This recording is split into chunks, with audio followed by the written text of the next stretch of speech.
Okay အားလုံးပဲမင်္ဂလာပါကျွန်တော်ခိုင်တို့ပါဒီနေ့ဗီဒီယိုမှာတော့ Boulder Fruit ကို awaken လုပ်တော့မှာဖြစ်ပါတယ်အဲ့တော့ဗီဒီယိုလေးမစခင်မှာဗီဒီယို like လုပ်ပြီးတော့ channel လေးကိုလည်း subscribe လုပ်ခဲ့ပါဦးနောက်ပြီးတော့ကျွန်တော် viewer တွေကိုကျွန်တော်ပြောချင်တာကျွန်တော် tablet ဝယ်ထားပါတယ်ဟုတ်ပါတယ်ကျွန်တော် tablet ဝယ်ထားပါတယ်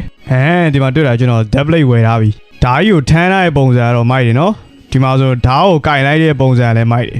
ဘယ်လိုဖြစ်လို့ဒီနားကြီးဟောင်းလောင်းဖြစ်နေရလဲပြီးတော့လမ်းလျှောက်တဲ့ပုံစံလည်းတော်တော်အထာကျတယ်ဒီမှာကြည့်လိုက်ဗျာကျွန်တော် aura သုံးလိုက်ပြီဆိုတာနဲ့ဓာကြီးကလုံးဝအစိမ်းရောင် glow effect တွေနဲ့ဗျာတော့သိရမလားအစိမ်းရောင်ကြီးပိုတောက်လာတာတော်တော်လေးကိုမိုက်တယ်အရင်ဆုံး level 50 လေးရောက်ဖမ်းလာအောင်မယ်သူရဲ့ mystery က50ရောက်ပြီဆိုတာနဲ့ဒီ spare နှစ်ခုလုံးတုံးလို့ရတယ်ပေါ့နော်48တောင်ရောက်သွားပြီရဆိုဒီကောင်ကပြင်းပြီးသွားပြီဆိုတာနဲ့ level 50ရောက်ပြီ okay 50အောင်ကျော်သွားပြီရောအမ1000 slide လို့ခေါ်တယ်ကဲဒီ dead air slash ဆိုတာကြတော့ဒီအမြောင်းလိုက်ကြီးခုတ်လိုက်တာဖြစ်မယ်နော်ကျွန်တော်တစ်ပင်ကိုခုတ်ပြမယ်ဟုတ်တယ်ပုံစံတော့မိုက်တွေကလုံးဝမြေကြီးကိုခုတ်မဲ့ပုံစံကြီးဟေးထားကြရစမ်းကြည့်လိုက်မယ်နော်အိုးတစ်ပင်လဲတော့မလဲပါငါတော့တစ်ပင်တွေလွန်းထွက်သွားမယ်လို့ထင်နေတာကဲကျွန်တော်ဗုဒ္ဓဝေကလုပ်မယ်ဆိုပေမဲ့ကျွန်တော် step တွေအကုန်လုံး swap မှာပဲတင်ထားပါတယ်အဲ့ကကြမှာပဲ swap က damage share ထွက်မှာလေသိရမလားဒီကောင် dead air slash နဲ့ကျွေးလိုက် damage ဘယ်လောက်ထွက်တော့မလဲ3200ရဲမစိုးပါဘူးရော့တယ်မှာ1000 slide ကျွန်တော်ဆောင်းတာပြော3200ဆိုတာကြတော့အကြာကြီးချိန်ထားပြီးတော့လှုပ်လို့ဖြစ်မယ်နော်ဒီချက်ချင်းဆိုသလို spare သုံးလိုက်မယ်ဆိုရင်အဲ့လောက် damage မထွက်တော့ဘူးထင်တယ်ရော့အမဗုဒ္ဓပြောင်းလိုက်ပြီကျွန်တော်ဗုဒ္ဓရဲ့ဒီ ship ဆိုတဲ့ ability ကိုတော့ awaken လုပ်ထားပါတယ်ဒါတော့ကျွန်တော် record မလုပ်လိုက်ရအောင်အခုကကျွန်တော်တို့ awaken လုပ်ဖို့အတွက် hot and go သွားမှာဖြစ်ပါတယ်ဒီ Kitsune နဲ့တယောက်ကတော့ကျွန်တော် Boulder Rate ကူမှာပေါ့နော် Boulder Rate ကတော်တော်ကြီးခက်တယ်လို့ပြောတယ် red blue green blue အဲ့ဒါရွေးပြီးရင်တော့ကျွန်တော်တို့ rate လုပ်တဲ့အခန်းကပွင့်သွားပါပြီဒီနားမှာရှိရပေါ့နော် okay ကျွန်တော်တို့အဲ့ဒီရဲကိုဝင်လို့ရပြီကျွန်တော်တို့ကတော့ duo ပဲ Boulder Rate မှာဖြစ်ပါတယ်ပြောမယ်ဆိုရင်တော့ Kitsune ရှားလိုက်တော့ carry မှာပေါ့နော်ဒါနဲ့ကျွန်တော်ပြမယ်ကျွန်တော် full haki ရဖို့တိတ်မလိုတော့ဘူးဗျာဒီမှာတော်မဲနေပြီကဲအခုကျွန်တော်တို့ Boulder Rate မှာဖြစ်ပါတယ်နှစ်ကောင်နဲ့နိုင်ပါမလားမသိဘူးကျွန်တော်ကတော့ကျွန်တော်တကောင်နဲ့ဆိုရင်တော့ဘလို့ကနိုင်မှာမဟုတ်ကျွန်တော်ရဲ့ level ကလည်း1200ပဲရှိသေးတယ်နောက်ပြီးတော့ Boulder Rate ကတော်တော်လေးကိုကျန်းနေဗျဒီကောင်တွေကလည်း damage ကတော်တော်လေးထွက်တယ် dead blade တုံးပြီးတော့ပဲခုတ်အောင်ပေါ့နော်ပိုဆိုးတာကြတော့ instant တုံးလို့မရတော့ဒီကောင်တွေတိုက်ခိုက်တာကိုရှောင်ဖို့ကနည်းနည်းပို့ပြီးတော့ခက်တယ်ဗျယောအခုထက်ဒီရောအဆင်ပြေနေသေး Island 1မှာမလို့လားမသိဘူး Island 1ပြီးသွားပြီကျွန်တော်တို့ Island 2ကိုဆက်သွားမယ် Boulder Fruit user ဆိုတော့လေပေါ်သွားကြမလို့ရေထဲကနေပြီးတော့လို့ရတယ်ဒီမီဘီလေးကတော့ easy နိုင်ပါတယ်ဒီကောင်တွေကို easy ခုတ်ရုံပဲဘာမှမခက်ဘူးသူတို့ခုတ်တာယူရှောင်ဖို့ပဲလိုတယ်ဒါပေမဲ့ကျွန်တော်ထင်တော့ dead blade ကနည်းနည်းလေးရလို့ခံစားရတယ်ဗျာခုတ်ကအရင်အဆင်ပြေနေဘူးကျွန်တော်Gravity King ကိုပြောင်းသုံးမယ် Gravity King ကကျွန်တော်ရဲ့လက်ဆွဲတော်လို့ဖြစ်နေကျွန်တော်ဒီဓာတ်ကိုရေတယ်ကြိုက်ရော enemy မဟုတ်ဘူးဟာအကောင်ကြီးတော့တေးသေးလေးကိုမမြင်ရဘူးအဘောကအနီအောင်ဆက်လေးကိုကျွန်တော် enemy ရှိရထင်တယ်ဒီကောင်က short သွားပြီ Island 2ပြီးသွားပြီ Island 3ကိုသွားတော့မယ်ထွေးပြီးနဲ့ပိုခတ်လာမယ်လို့ထင်တာပဲရပါတယ်ဒီကောင်ကြီးကတော့ easy နိုင်တယ်မရှိတော့ဟိုဘက်ကိုသွားမယ်အိုးဒါဘာကြီးလဲအော်ဒီမှာ Boulder Fruit user တိတိလေးတွေကွာNPC တိတိလေးတွေကွာကျန်းနေဟာငါ stand နေရလား what the ဒီတော့ပါပဲဒီကောင်နဲ့နည်းနည်းကျန်းနေဟာဒီကောင်နဲ့ spare 3မိရနဲ့ဝင်ခုတ်ရမယ်ပြီးသွားကျွန်တော် Island 3ပြီးသွားပြီ Island 4ကတော့ပို့ပြီးကျန်းလာမယ်တူတယ်ဒီကောင်နဲ့တော်မာတာပဲဒီကောင် damage ကိုကြည့်လိုက်ဗျာအိုးအဲ့ဒါရေတော်ဆိုးတယ်ကွာရဒီကောင်တွေကတုံးပြီးမှကျွန်တော်အနီးကပ်တော့ခုတ်ရမှာโอเคတော်ရပါဆောနာဟာကြီးကဇက်တိုင်းမိနေအခုဆိုရှောနေတော့ပြီဟိုရောအများကြီးပဲတေတော့ပါပဲငါတော့ရအခွင့်ရတော့ခုတ်တော့မှရမယ်ခွင့်ရတော့ခုတ်တော့မှရမယ်โอเคဒါပေမဲ့3000လောက်ရှိနေရ4000ကျော်5000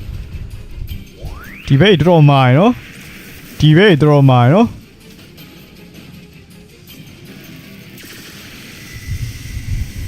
ဟောဒီမီဘေးမတည်နိုင်ဘူးလားမသိဘူးငါတေတော့ရ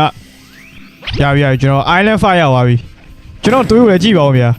ခြေနေရတော့တိတ်မကောင်း Island 4မှာတော့စုပ်ပြတ်တက်နေအောင်ခံလာတာ Island 5ဆိုရင်တော့ကျွန်တော်တွေးနေဘယ်လိုမှမဖြစ်နိုင်ဘူး Oh my god ယောလုံးဝအများကြီးပဲရောနားကပ်ဖို့ဆိုဘယ်လိုမှမဖြစ်နိုင်ဘူးဟေးတေတော့ပါပဲဟောဘာရမသိဘူးပြီကိုရပဲချန်တော့ချီအောင်ကွာလုံးဝအများကြီးပဲ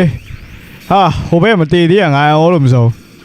V4 ရှိလို့ဖြစ်ရှင်ဖြစ်မှာလေကျွန်တော်ရဲ့တွေးကိုချီအောင်ဗျာ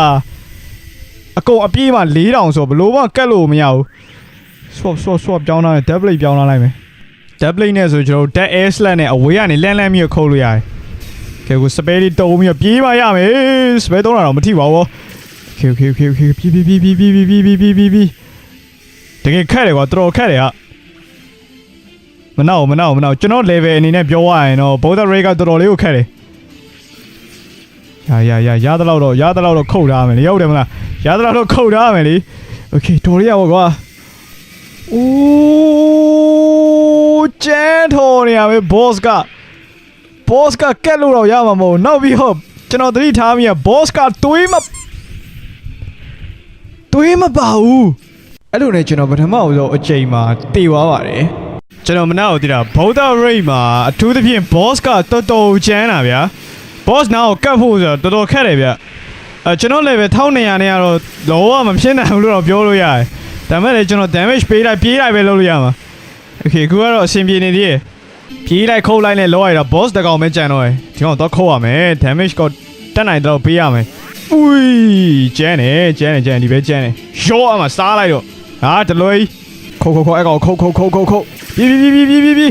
အော်နောက်တစ်ခါဆိုတေသွားနိုင်တယ်အိုး finally ကျွန်တော်နောက်ဆုံးတော့နိုင်ပါပြီဟာခိုးပါပဲနိုင်တော့တယ်ကဲခုဆိုရင်တော့ကျွန်တော် Boulder ရဲ့ X ability ပေါ့နော် impact ဆိုတဲ့ဥစ္စာကိုဟိုလောက်လို့ရတော့မယ်ပေါ့ကျွန်တော်မှာ fragment 2000ရှိရယ်ဒီကဘယ်လောက်လဲမသိဘူးချက်ကြည့်လိုက်မယ်အော်2000နဲ့အော် F ability ရဲ့ဒီမှာဆိုရင် F ability ကမရှိဘူးပြအဲ့တော့ဒီ ability အတွက်ကျွန်တော်ဝယ်လိုက်ပါပြီခုတည်းတော့ပေါ်မလာသေးဘူး Okay ပေါ်လာပြီ retribution dash လို့ခေါ်တယ်အဲ့ဒါကိုကျွန်တော် NPC တကောင်သွားပြီးတော့စမ်းသုံးကြည့်လိုက်မယ်သူက dash ဆိုတဲ့အတိုင်းပဲရှေ့ကို dash လိုက်တယ်ပေါ့နော်ဘာမှကြီးတော့ထူးခြားပြောင်းလဲတာမျိုးတော့မရှိဘူးNPC ကိုသွားပြီးတော့စမ်းကြည့်ရမယ်ဒီမှာ NPC တကောင်ရှိရခဏကြီးဗျာကျွန်တော်ဒီမှာကူးတောင်းဖြစ်နေလို့ဒီကောင်ကိုချိန်ပြီးတော့ dash လိုက်မယ်လာခဲ့စမ်းအော်အဲ့ကိုင်ပေါက်တာကွာအဝေးလွတ်သွားတယ်ဟောဒီကောင်ကိုကိုင်ပေါက်လိုက်တာကွာတွေးလိုက်တာခဏကျွန်တော်ပြန်စမ်းပြမယ်ကျွန်တော်ပြမယ်လာခဲ့စမ်းမေးပေးလေးရော့ကွာမိုက်တယ်ဒီ retribution dash ကတော်တော်လေးလမ်းနေဗျကဲအခုကျွန်တော်မှာ fragment က0ဖြစ်သွားပြီပေါ့နော်အဲ့တော့ကျွန်တော်တို့ fragment ရှာတဲ့အနေနဲ့ flame အရင် rate မယ်ပြီးမှ Boulder rate မယ်ပေါ့နော် A few minutes later ခုကတော့ကျွန်တော်တွေးနေလို့ပတ်ပြေးနေရအိုးရပြီဟာပြောလို့Boulder rate ကခက်တယ်ကိုယ့်ရဲ့ carry ဘေးမဲ့တငယ်ချင်းတွေရှင်ပိုကောင်းတယ်ကျွန်တော်တော့မခေါ်ကြပါနဲ့ကျွန်တော်တော့ carry ဘေးမနိုင်ပါဘူးခင်ဗျာကျွန်တော်ပဲ carry ဘေးရလိမ့်မယ်ကဲအခုကတော့ fragment 3000နဲ့ X ability ကိုဝယ်လို့ရပါပြီ Okay အခုကတော့ impact ပေါ့နော်အိုးကျွန်တော်ဒီမှာချက်ချင်းပြောင်းပါပြီheavenly impact ဖြစ်သွားပြီရိုး impact မဟုတ်တော့ဟုတ်တယ်မစိုးပါဘူးဒီကောင်ဆောနာဒီ Boulder Rate မှာပါတဲ့ကောင်တွေကလည်းဒီဥစ္စာကိုဒီ ability ကိုသုံးနေပါတော့ဒီမှာကျွန်တော်စမ်းပြီးတော့သုံးရမယ် NPC ကိုသုံးရမယ် damage ကိုတော့မကြည့်နဲ့တော့ဘာလို့လဲဆိုတော့ကျွန်တော် blood fruit stat တွေကိုမတင်တာဘူးဆိုတော့ damage ကတော့ထွက်မှာမဟုတ်ဘူးမဆိုးပါဘူးအနည်းဆုံးတော့2500 3000လောက်တော့ damage ထွက်မယ်ထင်တာပဲကျွန်တော်ဒီမှာ level 4ပဲရှိလို့ damage မထွက်တာပါအခုကတော့ fragment ရှာဖို့အတွက် flame rate 300ရယ် Boulder Rate တစ်ခါရလောက်ရမှာပါ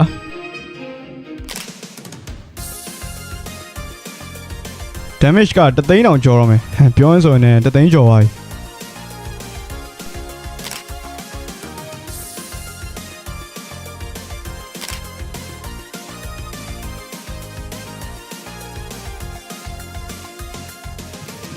Okay ကျွန်တော်တို့နောက်ထပ် boulder rate ပြီးသွားပြီဟာတော်ကြာတာပဲတော်ဆော့ရတယ်ဒီခါတော့ကျွန်တော်တို့ boulder leap ဆိုတဲ့ဥစ္စာပေါ့နော်အဲ့ဒါလည်း4000 fragment ကုန်တယ်ဒီ C ability ပေါ့ Okay ကျွန်တော်အဲ့ဒါဝယ်ပြီးပါပြီဒီခါတော့ boulder leap က live annihilation ဆိုတာပါလားပဲ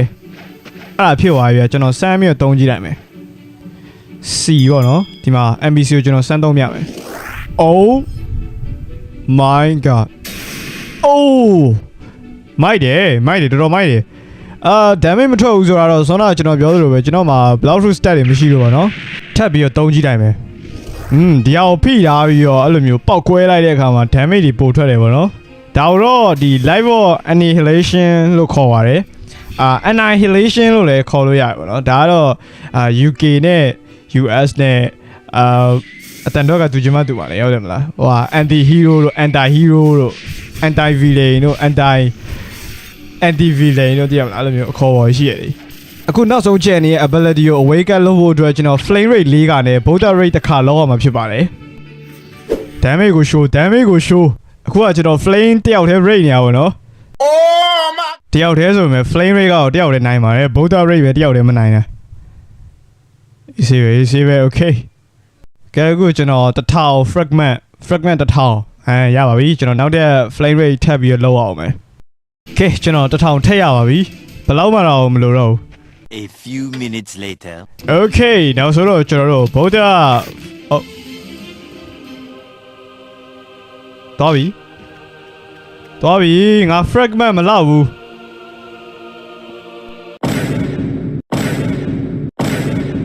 ကျွန်တော် fragment 900လိုနေတာဆိုတော့ဒီတိုင်းပြန်လာခဲ့ရတယ်ကဲအခုတော့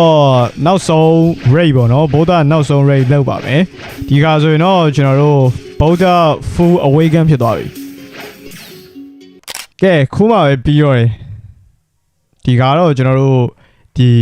နောက်ဆုံး ability ပေါ့နော် boulder explosion ဆိုတဲ့ ability ကိုကျွန်တော်တို့ awaken လုပ်မှာဖြစ်ပါတယ်အဲ့ဒါလုပ်ဖို့အတွက်ကတော့ fragment 9000လိုပါတယ်ကျွန်တော်ကလည်း9000ရှိနေပြီဆိုတော့ဝယ်လို့ရပါပြီဒီကောင်ကတော့ boulder explosion ပေါ့နော်သိရမလားကျွန်တော်ပထမအဆုံးတစ်ခါတေသွားတဲ့ဒီ boss stat လို့တေသွားတဲ့ဥစ္စာပေါ့အဲ့ဒီဟာကြီးပေါ့ Twilight of the Gods Okay သုံးကြည့်လိုက်မယ်ခိုင် NPC နေရာမှာသုံးကြည့်လိုက်မယ် Twilight of the Gods Oh my god ဒါကြီးဘာကြီးရောကျန်းလိုက်တာ Retribution Dash ကတော့ဒီလိုမျိုးကင်ပေါက်တာပေါ့နော်